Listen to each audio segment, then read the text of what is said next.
C.S. Lewis. Las Crónicas de Narnia. Libro 7. La última batalla. Ilustraciones de Alicia Silva Encina. Y junto a la poza del caldero.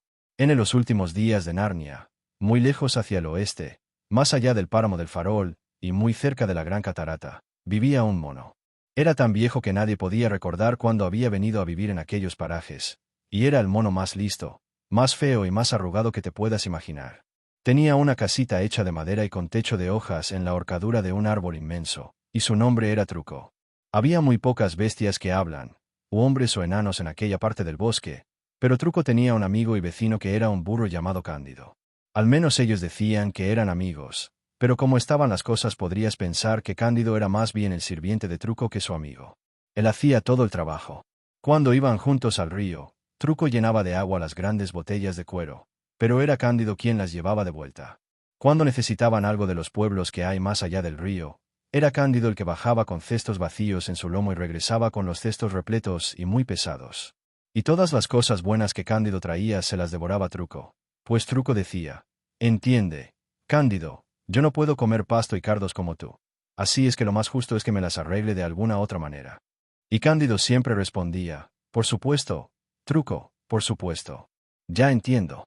Cándido jamás se quejaba, porque sabía que Truco era lejos más inteligente que él y pensaba que Truco era muy bondadoso solo con permitirle ser su amigo.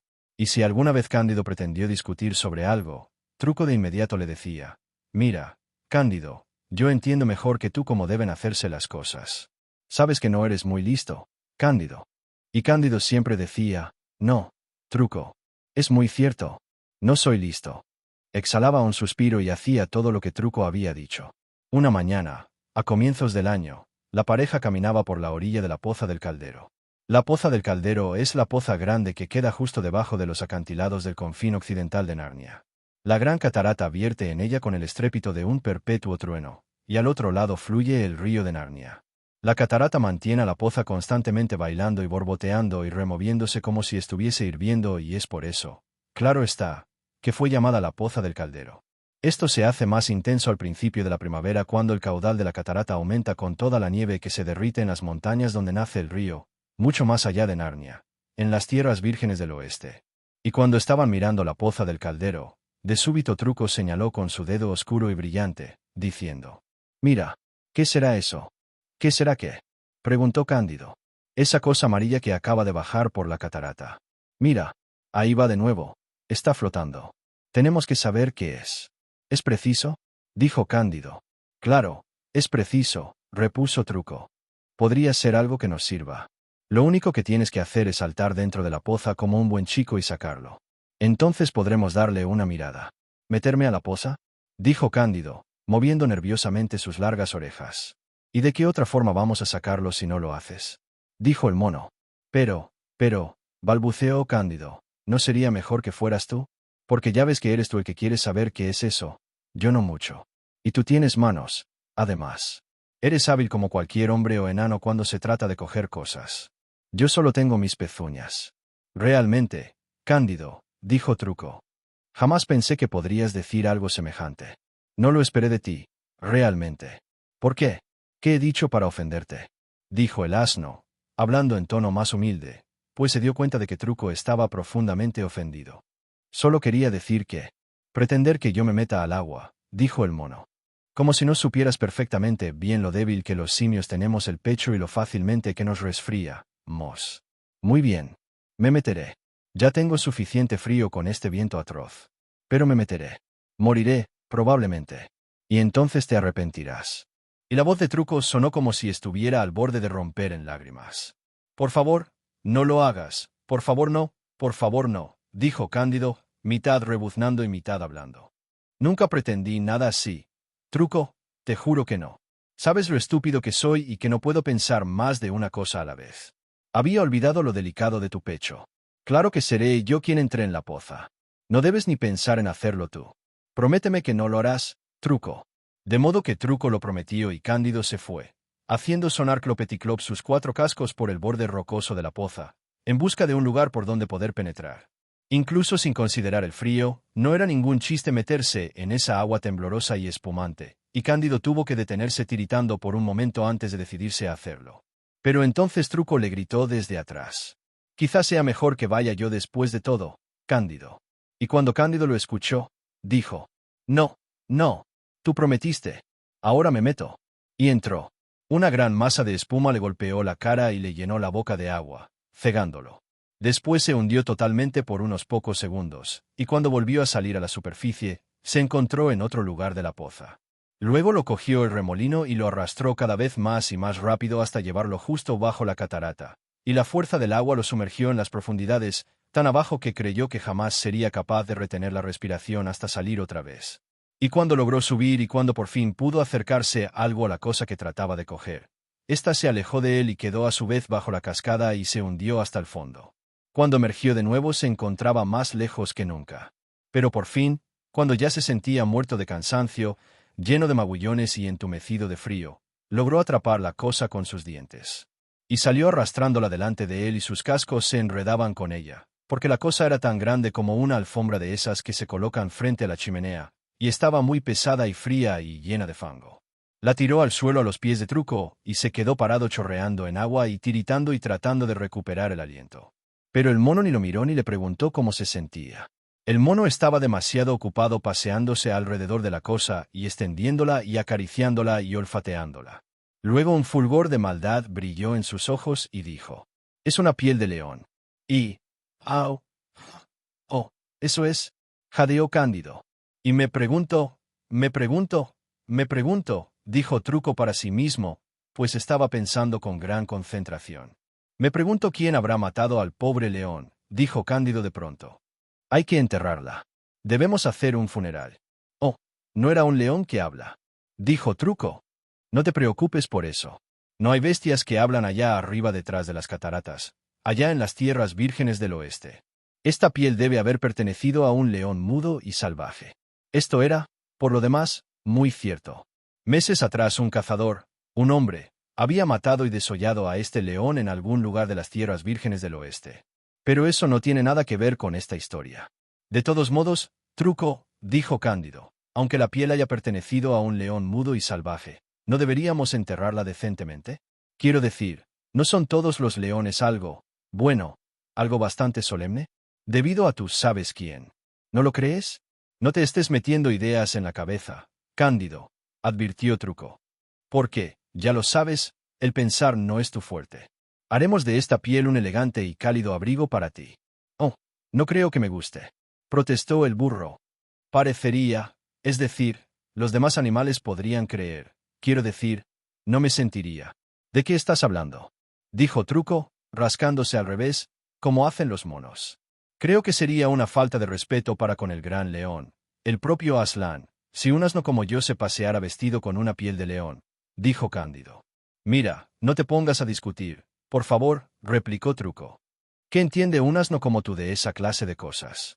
Ya sabes que no eres bueno para pensar, Cándido, de modo que, ¿por qué no me dejas a mí pensar por ti? ¿Por qué no me tratas como yo te trato a ti? Yo no pienso que puedo hacerlo todo. Sé que tú eres mejor que yo en algunas cosas. Por eso fue que te dejé entrar a la poza, sabía que lo harías mejor que yo. Pero, ¿por qué no puedo tener mi turno cuando se trata de algo que yo puedo hacer y tú no? ¿No me dejarás nunca hacer algo? Sé justo. Cada cual su turno». «Oh, está bien, por supuesto, si lo pones así», dijo Cándido. «Yo te diré lo que hay que hacer», exclamó Truco. «Lo mejor será que te vayas de un buen trote río abajo hasta Chippingford y veas si tienen algunas naranjas o plátanos». «Pero estoy tan cansado, Truco», suplicó Cándido.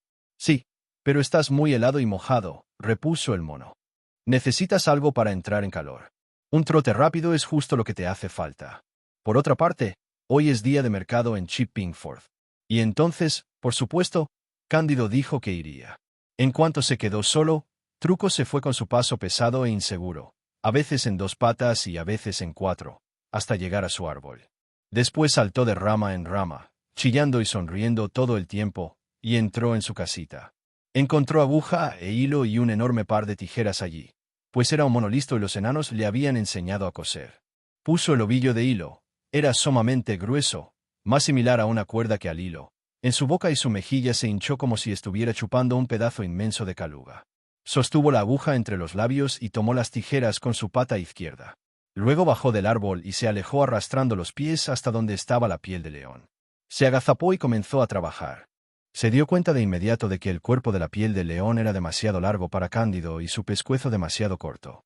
De manera que cortó un buen pedazo del cuerpo y lo utilizó para hacer un largo cuello para el largo pescuezo de Cándido. Después cortó la cabeza y cosió el cuello entre la cabeza y los hombros. Puso unas hebras a ambos lados de la piel para poder amarrarla por debajo del pecho y del estómago de Cándido. De vez en cuando pasaba algún pájaro volando y Truco detenía su labor, mirando ansiosamente hacia lo alto. No quería que nadie viera lo que estaba haciendo. Pero ninguno de los pájaros que vio eran aves que hablan, de modo que no le importó mayormente. Cándido regresó ya a entrada la tarde. No trotaba sino que caminaba con paso cansino, pacientemente, como acostumbran los burros. No había naranjas, dijo, y no había plátanos. Y estoy muy cansado. Se echó. Ven a probarte tu precioso abrigo nuevo de piel de león, dijo Truco. A la porra esa vieja piel, exclamó Cándido. Me la probaré en la mañana. Estoy demasiado cansado esta noche. Eres bien poco amable, Cándido, dijo Truco.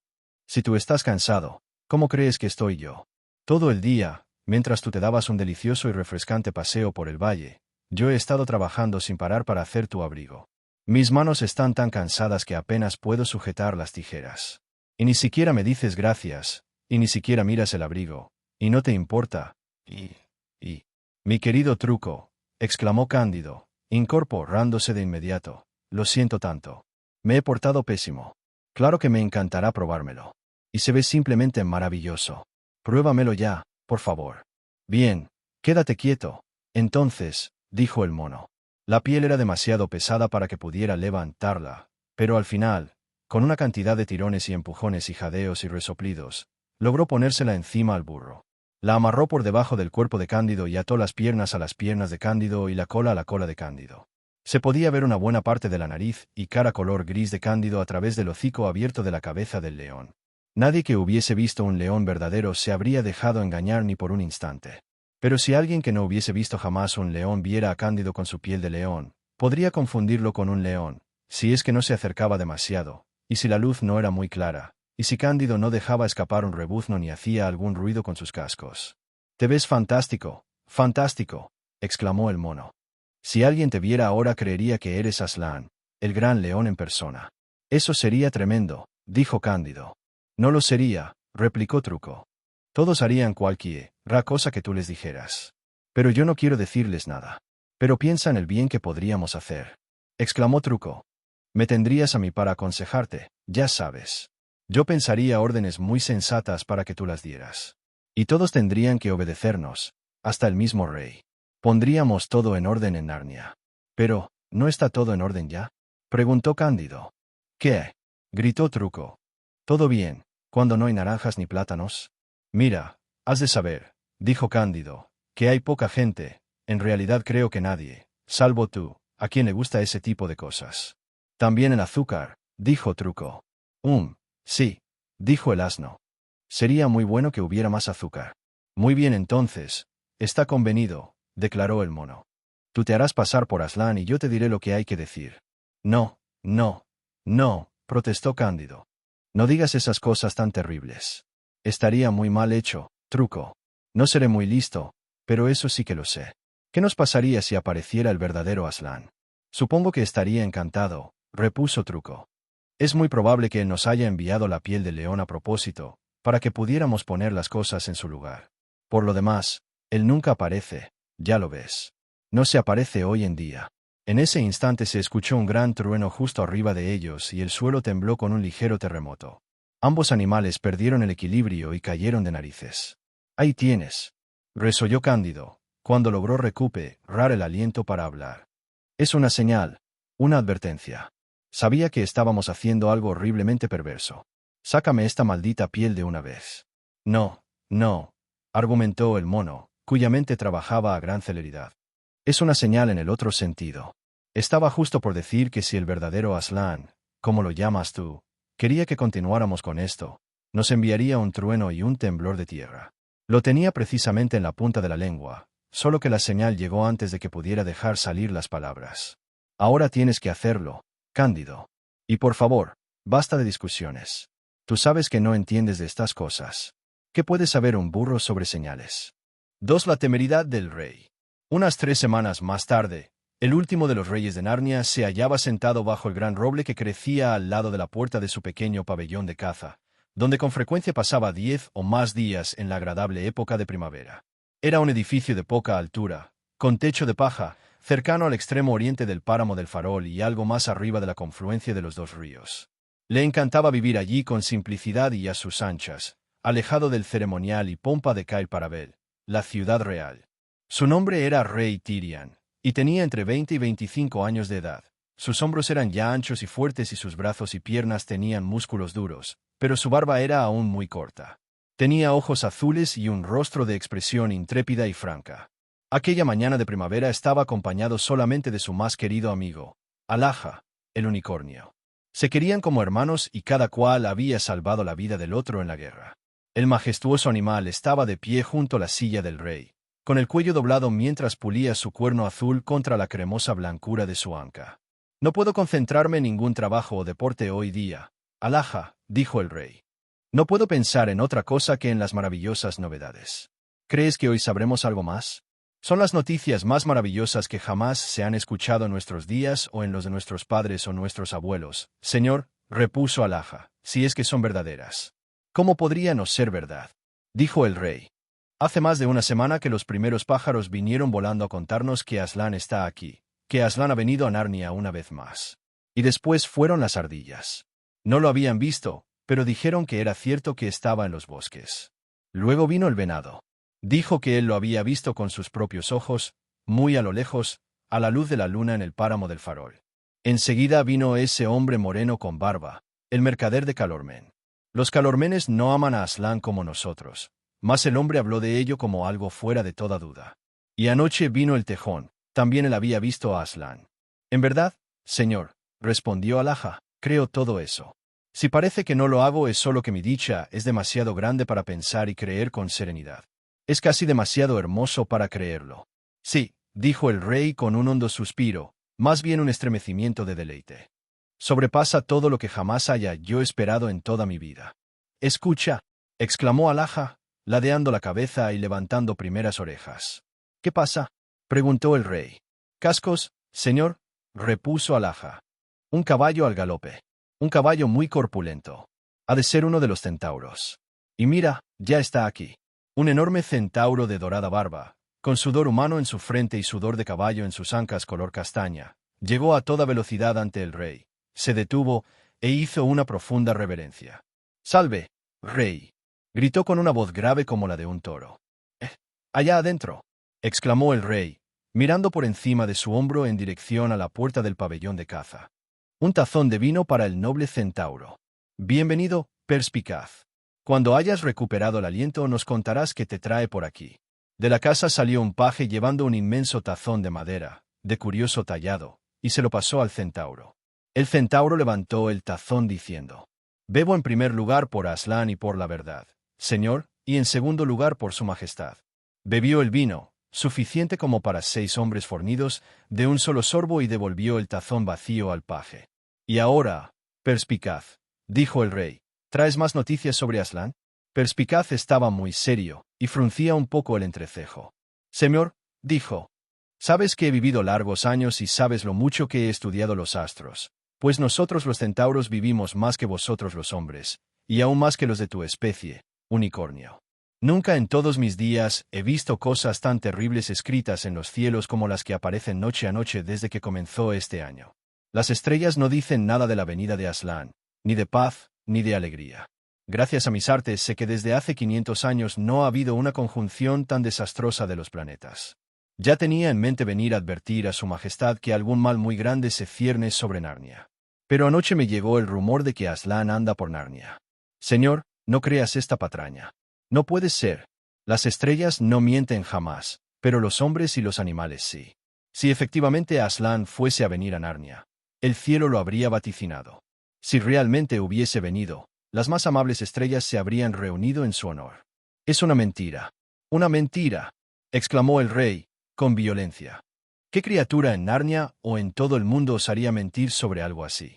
Y, sin darse cuenta, puso su mano sobre la empuñadura de su espada. «Eso no lo sé, mi rey», respondió el centauro. Pero sé que hay mentirosos en la tierra, no los hay entre los astros.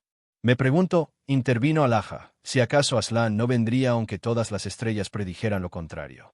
Él no es un esclavo de los astros, sino su hacedor. ¿No se dice en todas las antiguas historias que él no es un león domesticado? Bien dicho, Alaja, exclamó el rey. Esas son las palabras exactas, no es un león domesticado. Así se menciona en muchos relatos. Perspicaz recién levantaba su mano y se inclinaba hacia adelante para decir al rey algo de suma gravedad, cuando los tres volvieron la cabeza al escuchar un rumor de gemidos que se acercaba rápidamente. El bosque era tan espeso hacia el oeste que no podían ver todavía al nuevo visitante. Pero pronto pudieron escuchar sus palabras. ¡Ay de mí, ay de mí, ay de mí! Clamaba la voz. ¡Ay de mis hermanos y hermanas! ¡Ay de los árboles sagrados! Han asolado los bosques. Han descargado el hacha contra nosotros. Nos están derribando. Caen enormes árboles, caen, caen. Al decir el último caen, quien hablaba apareció ante ellos. Tenía aspecto de mujer, pero tan alta, que su cabeza quedaba al nivel de la del centauro. Sin embargo, también se parecía a un árbol. Es difícil de explicar si no has visto nunca una dríade, pero es absolutamente inconfundible una vez que la has visto. Tiene algo diferente en el colorido, la voz y el cabello. El rey Tirian y las dos bestias supieron de inmediato que era la ninfa de un haya. «Justicia, mi rey», gritó ella. «Ven en nuestro auxilio. Protege a tu pueblo. Nos están devastando en el páramo del farol. 40 inmensos troncos de mis hermanos y hermanas ya están en el suelo». «¿Qué dices, señora? ¿Devastando el páramo del farol? ¿Asesinando a los árboles que hablan?», gritó el rey poniéndose de pie de un salto y desenvainando su espada. «¿Cómo se atreven? ¿Y quién se atreve a hacerlo? Por la melena de Aslan».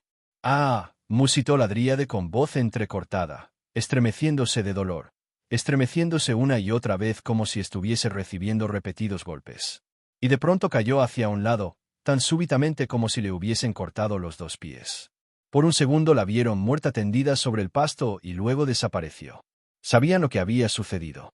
Su árbol, a kilómetros de distancia, había sido derribado. Durante algunos minutos la aflicción y la ira del rey fueron tan intensas que no fue capaz de hablar. Luego dijo: «Vamos, amigos. Hemos de ir río arriba en búsqueda de los villanos que han hecho esto, con la mayor prontitud posible. No dejaré uno solo de ellos con vida». «Con todo agrado, señor», dijo Alaja. Sin embargo, Perspicaz advirtió: «Señor, sé cauteloso hasta en tu justa cólera. Se avecinan extraños sucesos. Si hubiera rebeldes armados más allá del valle, nosotros tres somos demasiado pocos para enfrentarlos. Si quisieras esperar hasta que...». «No esperaré ni un décimo de segundo», exclamó el rey. «Mas, en tanto Alaja y yo avanzamos, ve en tu más veloz galope a Akai Parabel. Aquí tienes mi anillo que te servirá de credencial. Reúne una veintena de hombres de armas, todos bien montados, y una veintena de perros que hablan, y 10 enanos, que sean todos avezados arqueros, y un par de leopardos, y el gigante pedregal. Tráelos a todos ante nosotros lo más rápido que puedas». «Con todo gusto, señor», dijo Perspicaz. Y al instante se volvió y emprendió el galope por el valle rumbo al este. El rey caminaba a grandes zancadas, musitando para sí mismo algunas veces y otras apretando los puños. Alaja iba a su lado, sin decir una palabra, de manera que no había el menor ruido, salvo el tenue tintinear de una espléndida cadena de oro que colgaba del cuello del unicornio, y el resonar de 2 pies y 4 cascos. Pronto llegaron al río y siguieron hacia arriba por un camino cubierto de hierba. Tenían el río a su izquierda y la selva a su derecha. Poco después llegaron al lugar donde el suelo se hacía más áspero y un espeso bosque bajaba hasta el borde del agua. El camino, lo que había de él, continuaba ahora por la ribera sur y tuvieron que vadear el río para tomarlo. El agua le subía a Tirian hasta el pecho, por lo que Alaja, que tenía 4 patas y era por lo tanto mucho más firme, se colocó a su derecha para cortar la fuerza de la corriente, y Tirian puso su robusto brazo alrededor del robusto cuello del unicornio, y ambos lograron salir sanos y salvos. El rey estaba todavía tan furioso que apenas notó lo fría que estaba el agua. Sin embargo, en cuanto llegaron a la playa secó cuidadosamente su espada en el hombro de su capa, que era la única parte seca de su vestimenta. Ahora se encaminaban al oeste con el río a su derecha y el páramo del farol justo frente a ellos. No habían andado más de 1000 metros cuando se detuvieron bruscamente y ambos hablaron a la vez.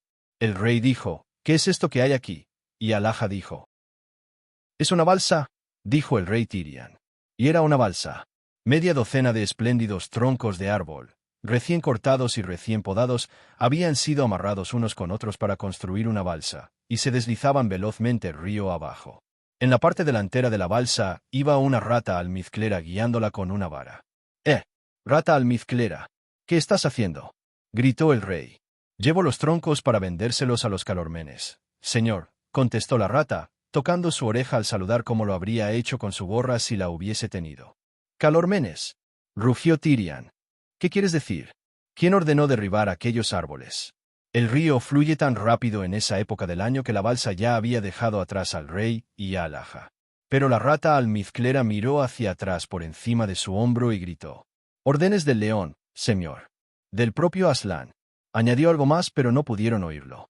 El rey y el unicornio se miraron fijamente, y ambos parecían más asustados de lo que habían estado jamás en cualquier batalla. Aslan, murmuró finalmente el rey, en voz muy baja. Aslan, ¿podrá ser verdad? ¿Podría él estar derribando los árboles sagrados y asesinando a las dríades? A menos que todas las dríades hayan hecho algo espantosamente malo, musitó Alaja. Pero vendérselos a los calormenes, exclamó el rey. ¿Será posible? No lo sé, repuso Alaja, tristemente. No es un león domesticado. Bien, dijo el rey por fin, tendremos que seguir adelante y enfrentar la aventura que se nos presenta. Es lo único que nos queda por hacer, señor, repuso el unicornio. No comprendía por el momento la locura que era seguir adelante los dos solos, tampoco lo pensó el rey. Estaban demasiado enojados para pensar con claridad. Pero al final, grandes males sobrevinieron por culpa de su temeridad. De repente el rey se apoyó con todas sus fuerzas en el cuello de su amigo e inclinó la cabeza. Alaja, dijo, ¿qué se nos avecina? Horribles pensamientos anidan en mi corazón. Seríamos más felices si hubiéramos muerto antes de este día. Sí, asintió Alaja. Hemos vivido demasiado tiempo. Nos ha acontecido lo peor que podía acontecernos. Se quedaron en silencio por algunos minutos y luego continuaron. Muy pronto pudieron oír los machetazos de las hachas sobre la madera, a pesar de que no veían nada todavía, porque había una pendiente frente a ellos. Cuando llegaron a la cima, lograron ver perfectamente todo el páramo del farol. Y el rostro del rey se demudó. Justo en medio de aquella antigua selva, aquella selva donde una vez brotaron árboles de oro y de plata y donde una vez un niño de nuestro mundo plantó el árbol de la protección, vieron abierto un ancho camino. Era un sendero monstruoso, semejante a una tosca cuchillada en la tierra, lleno de surcos de barro por donde los árboles derribados habían sido arrastrados hasta el río. Había una enorme cantidad de gente trabajando, y un chasquido de látigos, y caballos forcejeando y tironeando a medida que acarreaban los troncos. Lo primero que impactó al rey y al unicornio fue el hecho de que casi la mitad de la gente en esa muchedumbre no eran bestias que hablan, sino hombres. Lo siguiente fue que esos hombres no eran los hombres de pelo claro de Narnia. Eran los hombres morenos y barbudos de Calormen, ese poderoso y cruel país situado más allá de Archenland, cruzando el desierto hacia el sur. No había motivo, por supuesto, para que uno no tropezara con un par de Calormenes en Narnia, un mercader o un embajador, pues Narnia y Calormen estaban en paz en aquellos tiempos. Pero Tirian no podía entender por qué había tantos de ellos, ni menos porque estaban talando un bosque narniano. Apretó fuerte su espada y enrolló su capa envolviendo su brazo izquierdo. Bajaron presurosos hasta donde estaban los hombres. Dos calormenes conducían un caballo que había sido enganchado a un tronco. Justo cuando el rey los alcanzaba, el caballo se quedó atascado en un sitio sumamente fangoso. ¡Arriba, grandísimo flojo! ¡Tira, cerdo perezoso! Gritaron los calormenes, chasqueando sus látigos. El caballo hacía su máximo esfuerzo. Tenía los ojos rojos y estaba cubierto de espuma. «Trabaja, bestia holgazana», gritó uno de los calormenes, y al decir esto golpeó salvajemente al caballo con su látigo. Fue entonces cuando sucedió lo realmente espantoso. Hasta ese momento Tirian había dado por sentado que los caballos que guiaban los calormenes eran los suyos propios, animales mudos y sin inteligencia, iguales a los de nuestro mundo. Y aunque detestaba ver que se hiciera trabajar en exceso aún a un caballo mudo, tenía, indiscutiblemente, su pensamiento puesto en la matanza de los árboles. Jamás cruzó por su mente la idea de que alguien osara enjaezar a los libres caballos que hablan de Narnia, y mucho menos castigarlos con un látigo. Pero al caer el salvaje golpe, el caballo retrocedió y dijo, casi gritando: «Tirano idiota, ¿no ves que hago lo más que puedo? Cuando Tirian se dio cuenta de que el caballo era uno de sus propios caballos narnianos, él y Alaja se sintieron poseídos de tal cólera que no supieron lo que hacían. Se alzó la espada del rey, bajo su cuerno el unicornio. Juntos se precipitaron hacia adelante. En un momento ambos calormenes cayeron muertos, uno decapitado por la espada de Tirian y el otro con el corazón atravesado por el cuerno de Alaja. 3. El mono en su esplendor. Maese caballo, dijo Tirian, mientras cortaba apresuradamente sus correas. ¿Cómo han llegado estos extranjeros a esclavizarte? ¿Han conquistado Narnia? ¿Ha habido una batalla? No, señor, resolló el caballo. Aslan está aquí. Todo es orden suya. Él ha ordenado. Ten cuidado, rey, exclamó Alaja. Tirian miró hacia arriba y vio que los calormenes, mezclados con unas pocas bestias que hablan, corrían hacia ellos desde todos lados. Los dos muertos habían perecido sin un grito, de modo que pasaron unos momentos antes de que los demás supieran lo que había ocurrido. Pero ahora lo sabían. La mayoría traía sus cimitarras desnudas en la mano. «Rápido. Sobre mi lomo», dijo Alaja. El rey montó precipitadamente sobre el lomo de su amigo, quien se dio vuelta y emprendió el galope. Cambió de rumbo 2 o 3 veces en cuanto se encontraron fuera de la vista de sus enemigos, cruzó un arroyo, y gritó sin reducir el paso. «¿Hasta dónde, señor? ¿A Cair Paravel?» «Detente, amigo», respondió Tirian. «Déjame bajar». Se bajó del lomo del unicornio y lo miró a la cara. «Alaja», dijo el rey. «Hemos cometido un crimen horrible». «Fuimos gravemente provocados», replicó Alaja. «Pero echarnos sobre ellos, que estaban desprevenidos, sin desafiarlos, estando desarmados. Uf, somos 2 asesinos, Alaja. Estoy deshonrado para siempre». Alaja dejó caer la cabeza. También él estaba avergonzado. «Y además», dijo el rey, «el caballo dijo que eran las órdenes de Aslan. La rata dijo lo mismo. Todos dicen que Aslan está aquí. Mas si fuera verdad. Pero, señor, ¿cómo podría Aslan ordenar cosas tan horribles? Él no es un león domesticado», repuso Tirian. «¿Cómo podríamos saber lo que haría? Nosotros, que somos unos asesinos. Alaja, yo voy a regresar. Depondré mi espada y me entregaré en manos de aquellos calormenes y les pediré que me lleven ante Aslan. Deja que él me haga justicia.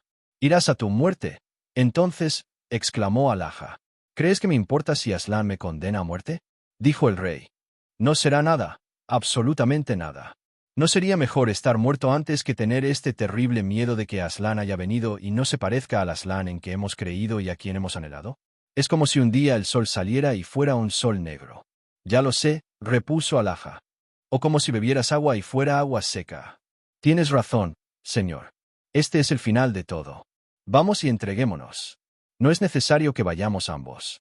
Si alguna vez nos hemos querido, déjame ir contigo ahora», dijo el unicornio. «Si tú mueres y si Aslan no es Aslan, ¿qué vida me queda a mí?». Se volvieron y regresaron juntos, derramando amargas lágrimas. En cuanto llegaron al sitio de los trabajos, los calormenes prorrumpieron en gritos y corrieron hacia ellos con sus armas en la mano.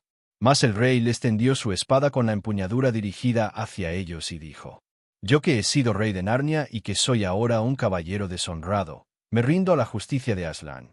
Llevadme ante él». «Y yo me rindo también», dijo Alaja. Entonces los hombres de tez oscura los rodearon formando un denso gentío que olía a ajo y a cebollas, y el blanco de sus ojos relampagueaba amenazante en sus caras morenas. Colocaron un ronzal de cuerda alrededor del cuello de Alaja. Le quitaron su espada al rey y ataron sus manos detrás de su espalda.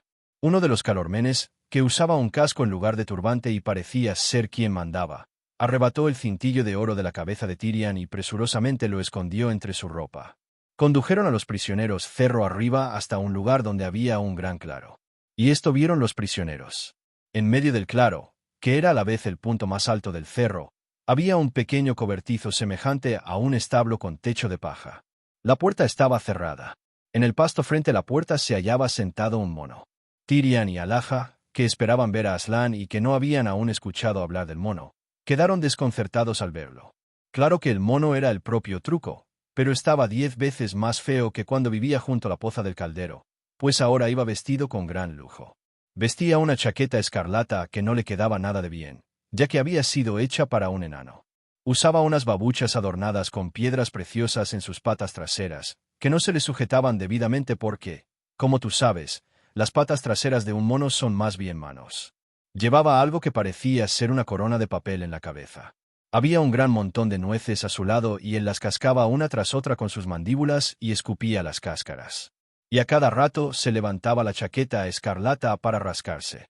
De pie ante él se hallaban numerosas bestias que hablan, y prácticamente todas las caras en aquella muchedumbre tenían un aire penosamente preocupado y perplejo. Cuando vieron quiénes eran los prisioneros, todos empezaron a gemir y a lloriquear. «Oh, señor Truco, portavoz de Aslan», dijo el jefe Calormene.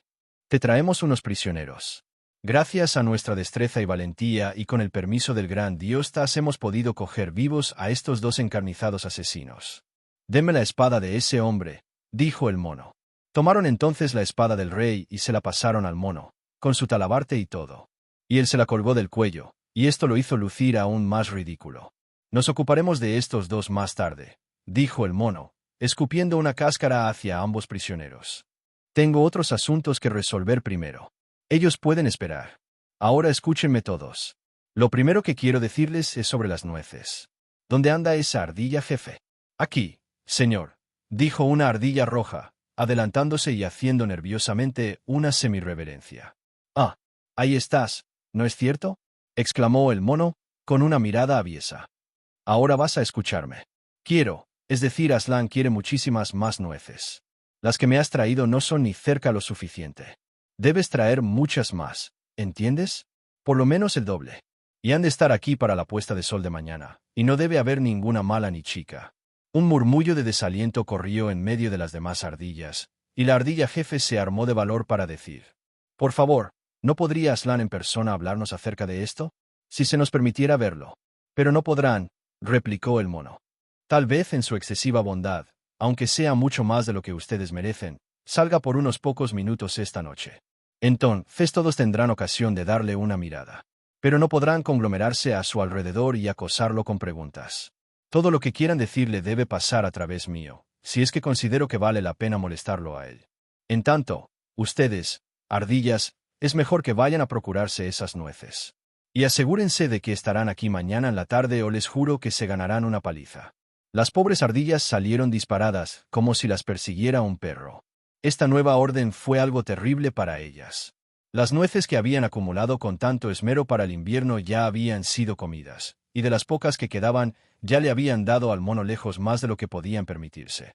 Entonces una voz profunda, que pertenecía a un jabalí peludo y de grandes colmillos, se escuchó desde otra parte de la multitud. «Pero, ¿por qué no podemos ver a Aslan como es debido y hablar con él?», preguntó.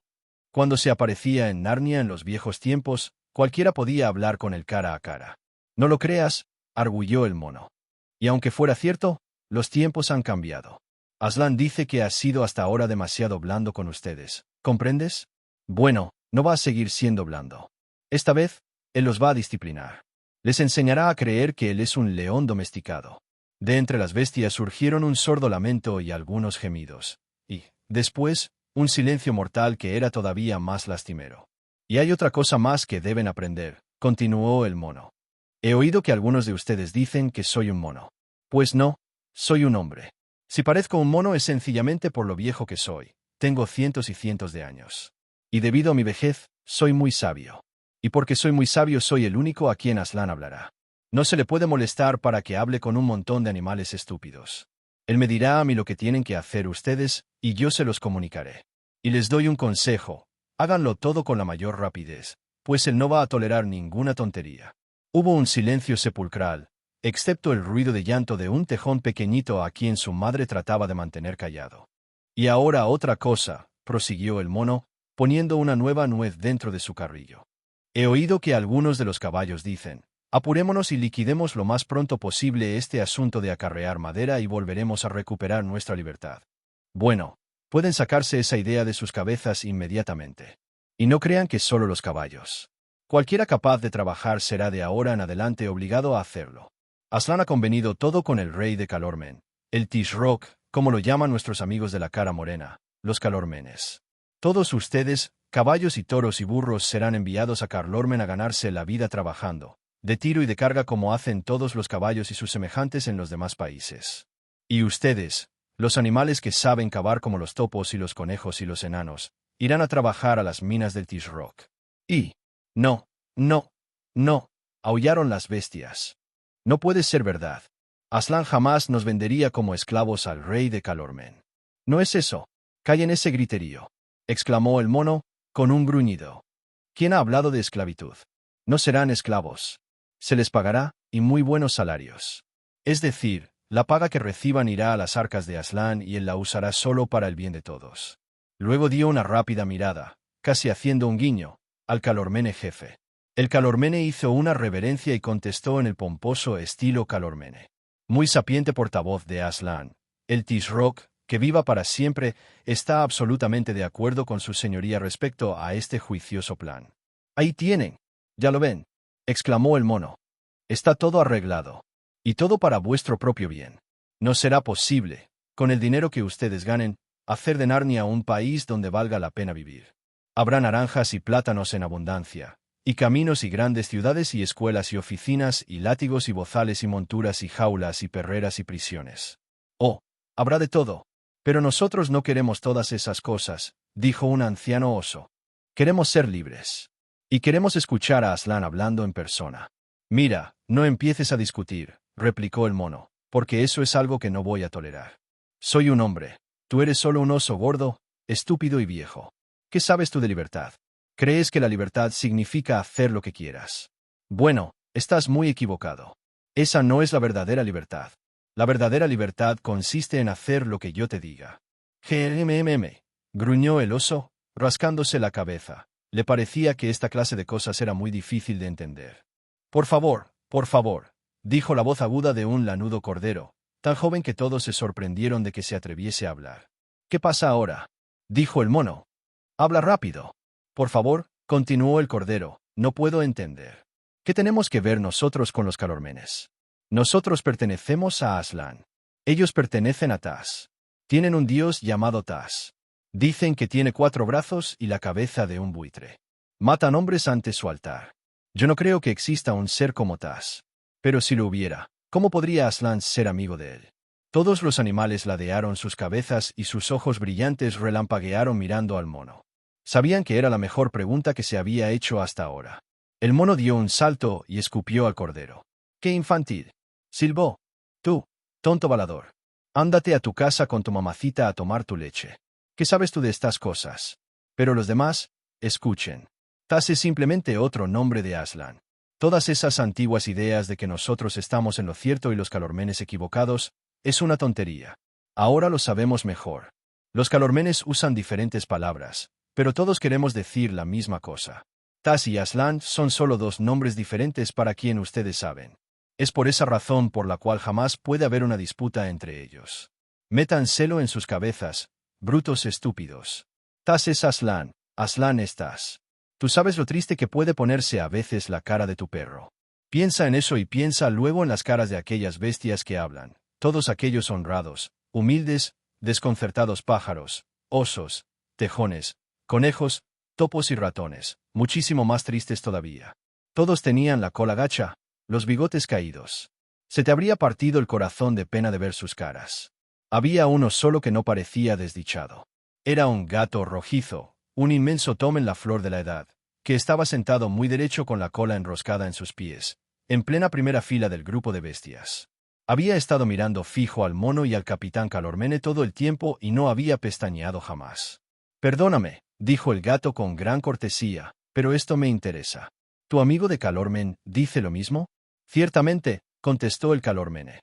El ilustrado mono, hombre quiero decir, está en lo correcto. Aslan quiere decir, ni más ni menos, Tas. En especial, Aslan no significa más que Tas. Sugirió el gato. No significa más en absoluto, respondió el Calormene, mirando al gato directo a los ojos. ¿Es suficiente para ti, Jengibre? Preguntó el mono. Oh, por supuesto, dijo Jengibre, con toda calma. Muchas gracias. Solo quería tenerlo bien claro. Creo que ya empiezo a entender. Hasta ahora el rey y Alajan no habían dicho una palabra. Esperaban que el mono los invitara a hablar, ya que pensaban que no tenía objeto interrumpir. Pero cuando Tirian miró las caras tristes de los narnianos, y vio que estaban por creer que Aslan y Tas eran una sola cosa, no pudo soportar más. Mono, gritó a toda boca, mientes. Mientes como un condenado. Mientes como un Calormene. Mientes Theo, un mono. Pretendía seguir y preguntar cómo el terrible dios Tas, que se alimentaba de la sangre de su pueblo, podría de alguna manera ser lo mismo que el buen león, cuya sangre salvó a toda Narnia. Si le hubiesen permitido hablar, probablemente el reinado del mono habría terminado ese mismo día. Las bestias hubieran comprendido la verdad y habrían depuesto al mono. Pero antes de que pudiera pronunciar una palabra más, dos calormenes lo golpearon con todas sus fuerzas en la boca, y un tercero, por detrás de él, le dio un puntapié, haciéndole una zancadilla. Cuando cayó, el mono chilló de rabia y terror. Llévenselo, llévenselo, llévenlo donde no pueda oírnos, ni nosotros podamos oírlo a él. Amárrenlo a un árbol allá. Yo, es decir Aslan, lo someterá a juicio más tarde.